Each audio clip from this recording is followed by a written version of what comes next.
Hello everybody, this is, Alex Reaction Reviews, and as you can see, this is my surprise rewatch. This is Lego Bionicle, The Journey to One. I haven't seen this show since it aired in 2015 and 16, so I'm really excited to watch it again. Let's begin, shall we?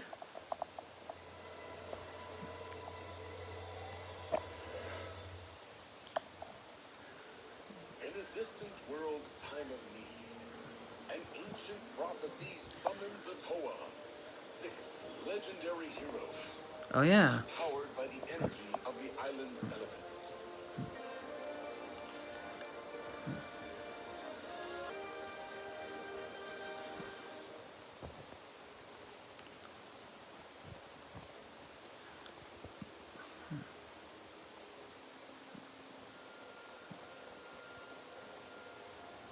Yeah, the animation was good. Much has happened, I know. After so many thousands of years, your families have returned to rebuild the Mask Maker's city. It must seem strange. You have only known the region of the jungle, and you, the regions of stone and ice and water. But we are Akotans, and once this was the center of our world, and now we have returned. I'm sure you have questions, but wait. First, let me tell you how we came to return to our city, and give you a taste of what may lay ahead. Sit. Once, this was a beautiful city, and I like to think it will be again. That will depend on more than your parents. It will depend on 6 heroes from another time and place. And it will depend on if they can harness the elements that give our planet life. You know them from the regions where you live. Fire, water, jungle, earth, stone, and ice. For you, they are just corners of our island. And to the Toa, they are lifeblood. But before there was trouble, there was peace. And maybe that's where we should begin. More than 1,000 years ago, this was a peaceful and vibrant place. Our island's 2 protectors, Akimu and his brother Makuta, harnessed the power of the elements and forged them into masks. But Makuta grew jealous of his brother and hungry for the power. So, unbeknownst to his brother Akimu, the jealous Makuta broke a sacred law and created a mask that combined the power of all the elements. He called it the Mask of Ultimate Power. But as the power of the mask surged through Makuta, he became dark and evil. Knowing he had to act quickly, Akimu took the sacred hammer and knocked the mask from the face of his brother. Akimu saved Akoto, but the cost was great. Both Akimu and Makuta were plunged into endless sleep. Our ancestors laid Akimu to rest. The masks, too powerful to be trusted to mortals, were hidden away forever. And after Akimu was sealed into a secret tomb, the Mask Maker's city was abandoned. Although Makuta lay buried deep beneath our island, his spirit remained powerful. He summoned dark forces to find his mask and awaken him. If Makuta's minions managed to awaken him, our island would be plunged into darkness. So we, the protectors, So I'm seeing a long's left. and performed an ancient rite. Their legend was carved into the walls of our temples, and their names were kept alive in our rituals. These were the Toa, and it would be up to them to save Okoto. The Toa of the jungle, Liwa, was fast on his feet and quick-witted. Like the jungle that gave him his power, he was constantly changing and the most playful of the group. The brooding Pohatu was the most serious of the group. And while the Toa of Stone was rarely happy, he was fearless and powerful. Kopaka, the Toa of Ice, was fearless and strong, but he could be as inflexible and cold as the element that gave him power. Yali was as powerful as the others, but as resilient as the water that was her element.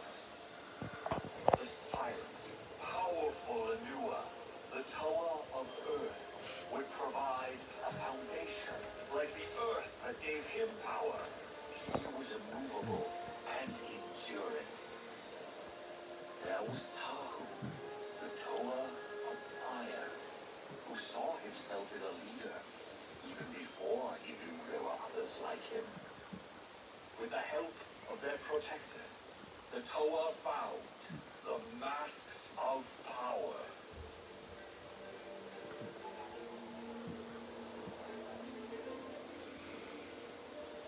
As they put on Oh yeah, the skull spiders. Sorry, this is interesting. prophecy was fulfilled, and for the first So I'm not talking much, sorry. experienced the elemental power that each of them was born to wield.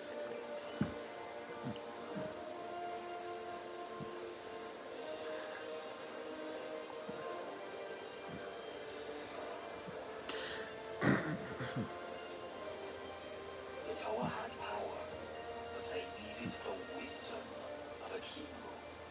Only he could guide them to their true destiny. The Toa's search for a Kimu brought them here, to the Mask Maker's city. But when they arrived, it didn't look like it does now. Then, it was a dark place, overrun with evil creatures, and around every corner lay a trap. And for the first time in 1,000 years, the footsteps of the living echoed through the Mask Maker's city that we abandoned so many centuries before. Yeah, the skull spiders and skull warriors. It was an online thing. Creatures Makuta had set to stop them. Long story. Other series before this, I guess. Skull scorpions I forgot. and reaching Ikimu's tomb, the Toa realized that their history and our planet were entwined. As they looked upon the sleeping Mask Maker, somehow they knew awakening. The 6 heroes had traveled far into the ancient city, defeating many enemies. But only by Oh, sorry. retrieving the mask of creation would Akimo stand a chance against his brother. Yeah. Makuta's most powerful minions fought to keep the Toa from the Mask Maker's forge, but the Toa were ready, or so they thought. They caught the Skull Grinder before he could destroy Akimu's mask, but the creature was as cunning as he was powerful.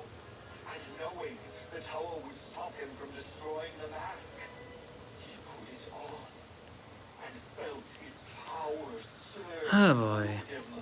Filled with the Mask Maker's power, the Skull Grinder knocked the masks from the faces of the Toa. Without their masks, the heroes had lost their power, but they knew they must fight on. Even if victory seemed impossible, the heroes fought bravely until they had nothing more to give. But their valiant effort gave Akimu the time he needed. Now wielding his ancient hammer, Akimu took back the Mask of Creation and regained the power he once had. The 6 Toa had done their duty, awakened Akimu, and retrieved the mask of creation. But evil was not defeated. Their true fate was still waiting, deep inside the darkness. Prophecy had brought the Toa to Okoto, but what they'd experienced made them more than just heroes. They have become legends. But the challenges that lie ahead are huge. And the future of our entire world is at stake. Their journey begins anew. With their new armor and weapons, forged by the Mask Maker himself, the quest continues. As the Toa begin, the search for one. Okay, that was pretty okay. I like the I like the acting. I like the animation. And I like the plot, but it was a little dull and a little too much going on. On a scale of 1 to 10, I'd give this a 7. That's all, ladies and gentlemen. Thanks for watching, and I will hopefully see you in episode 2.